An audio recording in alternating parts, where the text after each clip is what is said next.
Thank you very much, ladies and gentlemen, for being here today. In English now. This week we heard contradictory testimony from the Kielburgers at committee. You'll recall that both the Kielburgers and the Trudeaus have claimed that this program to give $500 million to We was dreamt up by a bureaucrat at the Employment and Social Development Department and dropped on Justin Trudeau's desk, and that he was an unwilling participant. It was almost rammed down his throat against his will, even that he pushed back against it. But evidence this week suggests quite the contrary, that it wasn't a bureaucrat at Employment and Social Development that concocted the program, but rather that it was a senior advisor to Justin Trudeau himself, in the office of Justin Trudeau himself, Mr. Ben Chin. A quick background. When I originally asked the Kielburgers several months ago if they had been in contact with Ben Chin, they said no. Apart from having met him many years ago, they didn't communicate with him at all. Then this week I asked them, did he play a role in shaping the program? They said, no, not at all. He had nothing to do with it. At which point I unearthed an email that Craig Kielburger himself sent to Ben Chin saying, hello, thank you for your kindness in helping shape our latest program with the government. Warmly, Craig. A response from Ben Chin, again, top advisor to Justin Trudeau, said, great to hear from you, Craig. Let's get our young working, end quote.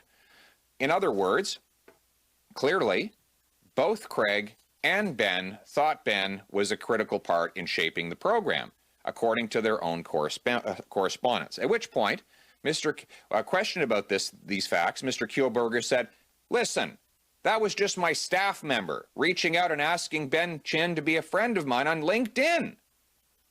But that's not what the message says. It doesn't say, hey, Ben, want to be pals and stay in touch on LinkedIn? By the way, hope you're well. No, it says, hello, Ben. Thank you for your kindness in helping shape our latest program with the government. Warmly, Craig.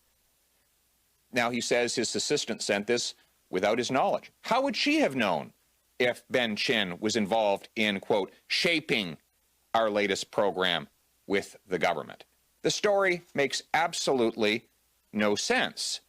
The program, we were told, was shaped by a bureaucrat over at ESDC, having no involvement from PMO other than to simply put it on the Prime Minister's desk at a cabinet meeting and have him passively review and approve it. And we're now learning that the Prime Minister's office was much more involved in the formation of this grant to the group that had paid off his family than he originally told us. So we need Ben Chin, along with a number of other top Liberal advisors at the political level of this government, to come to the Ethics Committee and testify. Remember, this scandal is very simple. Justin Trudeau intervened to give a $500 million grant or contribution to a group that had paid his family roughly $500,000 in fees and expenses. He then claimed it had nothing to do with him, that it was merely a bureaucrat in a faraway department. The evidence suggests that it was his own top staff who were involved in setting it up. We need the facts. We need the truth. If Justin Trudeau has nothing to hide, he'll invite these staff members to come and answer questions. Thank you very much. I now turn the floor over to our Shadow Minister of Ethics, who's done a very able job of leading the prosecution of this file from the very beginning. Over to Michael Barrett. Well, thanks very much, Pierre. Thanks for joining us today, everyone. It is, as Pierre said, very simple, and that's that we have a scandal that is laid very clearly at the feet of Prime Minister Trudeau. It's a situation of his own making, where we have his family given $500,000 in cash and benefits from an organization that his government gave a $500 million deal to, when Canadians were expecting the government to be looking out for everyday Canadians. But instead, the Liberals couldn't help themselves and looked after insiders. So we're calling for three individuals to testify, three senior individuals in the Trudeau government: Mr. Amit Paul Singh, Mr. Ben Chin and Mr. Rick Tice. Now, why are we calling political staff if the Prime Minister has said that this situation was created inadvertently and coincidentally by members of the bureaucracy? Well, it's as we started to learn very early on, this was not a situation of the making of the bureaucracy, but instead of the politicians and their staff, specifically the Prime Minister and his former finance minister. Now, Mr. Singh was a senior staff member in the office of Bill Morneau. Now, we know that this scandal has caused Mr. Morneau to resign in disgrace from the Trudeau government. We know that, as laid out by Mr. Poilievre, that the correspondence between a senior advisor to the Prime Minister, Mr. Ben Chin, that there was he had his fingerprints on the creation of this program.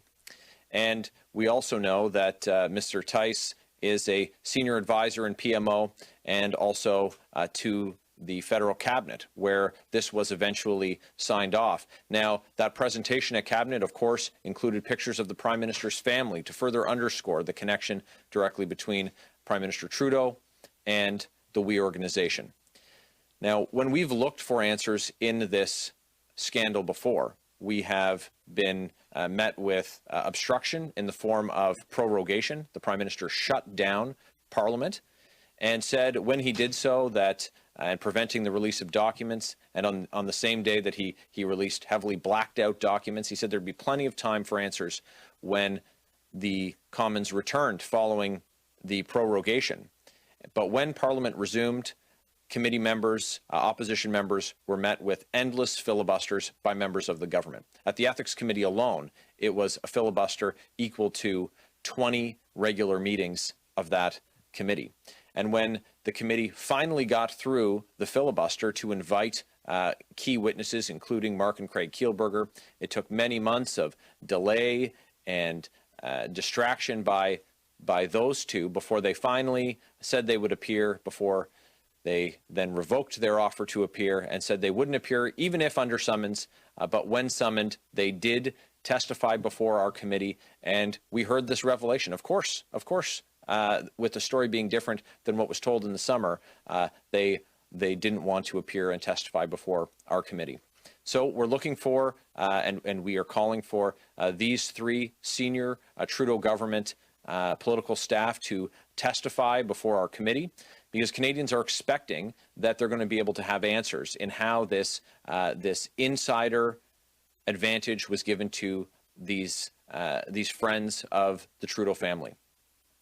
Canadians need to have confidence in their public office holders. They need to have confidence in their institutions. When we have a situation where it's $500,000 to family members and then $500 million to that company, it causes a breakdown that Canadians can have in their democratic institutions, and we need to provide Canadians answers so that we can restore their confidence in Canada's Parliament and in the highest offices held in this country. Thanks very much. We'll take your questions. And we'll